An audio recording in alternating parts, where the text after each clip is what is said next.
ପହଲ ଗ୍ରାମରେ ଶହୀଦ ପର୍ଯ୍ୟଟକଙ୍କ ପାଇଁ କ୍ୟାଣ୍ଡେଲ ଶୋଭାଯାତ୍ରା।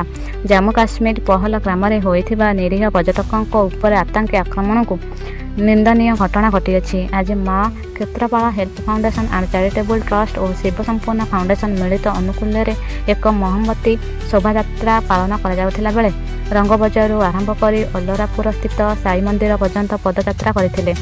ଏହି ଶୋଭାଯାତ୍ରାରେ 50ରୁ ଉର୍ଦ୍ଧ୍ୱ କର୍ମୀ ଭାଇମାନେ ଯୋଗ ଦେଇଥିଲେ। ଶିବ ସମ୍ପୂର୍ଣ୍ଣ ଫାଉଣ୍ଡେସନର ଡାଇରେକ୍ଟର ଝିଲି ପ୍ରଧାନ ଓ ମା Kshetrapal health foundation and charitable ଟ୍ରଷ୍ଟର ସଭାପତି ତ୍ରିନାଥ ଚନ୍ଦ୍ର ସାହୁ ପରିଚାଳନା କରିଥିଲା ବେଳେ ଅନ୍ୟମାନଙ୍କ ମଧ୍ୟରୁ ସଞ୍ଜୀବ ସାମନ୍ତରାୟ, ଅମୀୟ ସାଇ, ଶ୍ରୀକାନ୍ତ ନନ୍ଦ, ରଞ୍ଜନ କୁମାର ସାହୁ, ଦିଲ୍ଲୀପ କୁମାର ପ୍ରଧାନ, ଜିତେନ୍ଦ୍ର ମହାରଣା, ବିଜେପି ରାଜ୍ୟ ମୋର୍ଚ୍ଚାର କୋର୍ଡିନେଟର ବିଜୟ କୁମାର ଭୋଇ, କ୍ଷେତ୍ରବାସୀ ସେଠୀ ସଂଗ୍ରାମ ସ୍ୱାଇଁ ସହଯୋଗ କରିଥିଲେ। ଓଡ଼ିଶା ମାଟିର ପୁଅ ତଥା ଆକ୍ରମଣରେ ପ୍ରାଣ ହରାଇଥିବା ସମସ୍ତ ଭାରତୀୟଙ୍କୁ ଭକ୍ତିପୂତ ଶ୍ରଦ୍ଧାଞ୍ଜଳି ଅର୍ପଣ କରିଥିଲେ।